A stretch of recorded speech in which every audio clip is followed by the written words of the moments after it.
The floral bar decor of the Moonshine Shack interiors offered a tech-mech style, with a large stained glass window behind the bar, tile flooring, exotic flowers, and paintings of tropical places, providing a vibrant atmosphere with Tiffany lamps hanging from the ceiling. Well, this is nothing like the Three Broomsticks, said Agrius, as he turned his nose up at the place. This is even better than that! With the added thrill of being in an illicit distillery in the American frontier, Sebastian remarked, and poured himself a glass of moonshine. His friends followed suit, filling up their cups with spiced moonshine that caught the light like liquid fire.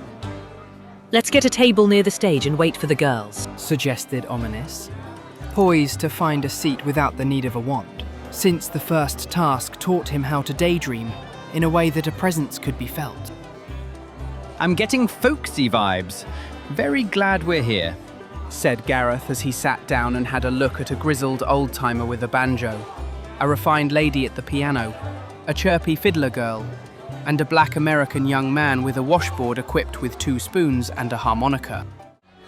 Y'all made it, said a voice approaching from behind. Barely made it, muttered Ominous. Hi, Brittany, said Agrius, giving everyone else a curt nod. and hello Lucy, Jemima and Scarlet, said Sebastian, flashing a welcoming smile. The boys made room for the girls, their faces flushed with excitement. Here, have a sip. Go on, said Gareth as he handed them a glass of moonshine each. The girls were giggling after the first sips of Shiner. Now this is the sort of party I like to be invited to. Thanks for telling us about this place, he shouted over the music. The shack ain't no secret to no one. Well, everyone knows. Except the revenue agents, said Lucy with a chuckle and added, surely you have a blingy saloon back in dear old Blighty. We have 2 near our school, but we don't call them saloons. We call them pubs, said Ominous, and added with a sigh. No live music, though. No band? What you got to keep the spirit lively over there? Asked Jemima, perplexed. Gossip, and the occasional troll visit, said Ominous, amused with his inside joke. Trolls? Asked Jemima, nearly spilling her drink. you shan't worry. Said Sebastian, reassuringly. even with their height advantage. No troll stands a chance against us.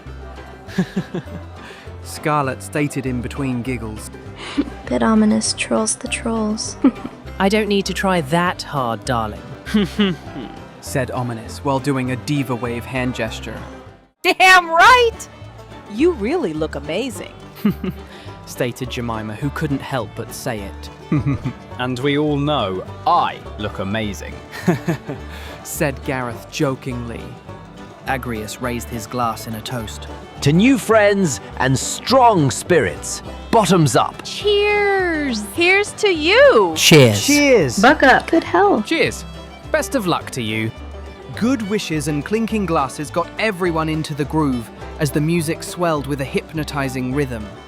The shack pulsed with life. A hidden world where the British gallantry blended with American boldness over banjo strings and sips of Shiner. Are these songs purely instrumental, or do they have lyrics? Asked Ominous, who was delighted to be included in a social activity that requires no visual input to enjoy. Best if y'all don't get to hear the lyrics. It's always about outrunning the law. Classic Shiner runner tales. Replied Brittany, rolling her eyes. What kind of music y'all vibing to in Britain? Curiously asked Jemima. Back home, we have refined strains of classical music. Although I wish there was more to it than love for grandeur, said Ominous thoughtfully. This band here is brilliant. and this evening is one for my diary, said Gareth with a grin. You keep a diary. Ain't that sweet?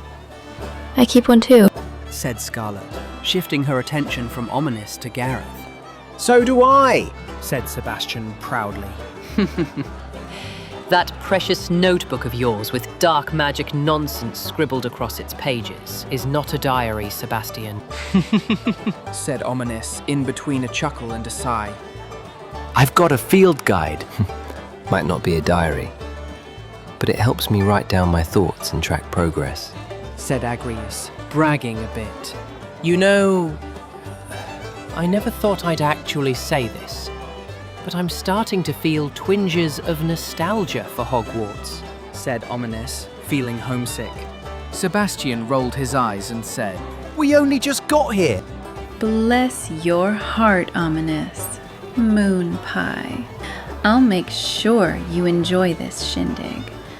We gotta wrap you in warmth and hospitality to make you feel right at home here in America, said Brittany soothingly. I think I'm feeling a little homesick too, said Sebastian, longing for what Brittany offered. No, you're not. We only just got here, remember? Teased Gareth. Agrius said to Gareth in a quiet voice, You know I hate to say this, because I'm all up for integration between our schools, but there's something about Brittany that just rubs me the wrong way. Well, she obviously rubs Ominous the right way, said Gareth, nudging towards Brittany and Ominous, who were now snogging. Sebastian noticed what was going on and hurried out, saying, Time to ditch this joint. Can't believe this. We only just got here, said Ominous, refusing to go. Look, Sebastian, my best friend is busy enjoying her adolescence with your best friend. So scamper up and do the same. Teased Jemima. Right on, sister, said Lucy, and high-fived Jemima. I can't think right now. I need to leave, muttered Sebastian, and left. It's ironic. When I hit on him, he rejects me. Yet when someone hits on me, he won't allow it, said Ominous, with his head resting on Brittany's ample bosom. The dog in the manger won't eat the oats, or let anyone else eat them, said Brittany while softly caressing Ominous's hair. Ominous muttered, Poor Sebastian. He doesn't know what he wants. Do you know what you want? Asked Scarlet, secretly wishing to be the object of Ominous's desire. Ominous replied, I know for certain that I don't want to hurt Sebastian. He's my oldest friend. Brittany hugged him tight and whispered in his ear, So you're trying out new things. He ought to be happy for you, if he's genuinely your pal, sugar. Don't mean to pry, Gareth intervened. but you only get one shot at a Brittany. You can always brew things with Sebastian later. Ominous stood up abruptly and excused himself by saying, I won't have Brittany just because I can. I'm not like that. Feelings are important to me, and I have feelings for Sebastian. Deep, strong feelings that seem ancient, like if they've been there before the clocks kept time. And I'll not say a word more. I'm sorry. Brittany nodded in understanding and told him, Find Sebastian. get your man. Ominous left the Moonshine shack and ventured into the desert in the hope to find Sebastian.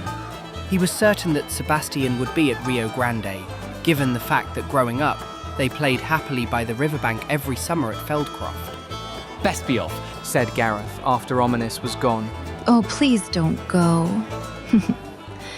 We were hoping to have a roll in the hay with you and your blonde friend. Said Lucy boldly. Agrius chuckled softly and said, I don't roll that way. Thought you should know. Gareth took the opportunity to set the record straight and stated, Well, as I see it, there's little difference fundamentally between me and spaghetti. Everyone laughed but Lucy, who didn't get the joke. Spaghetti? What's that got to do with anything? Asked Lucy, totally clueless. Spaghetti is straight until you heat it up. Stated Scarlet while giggling and blushing. My oh my.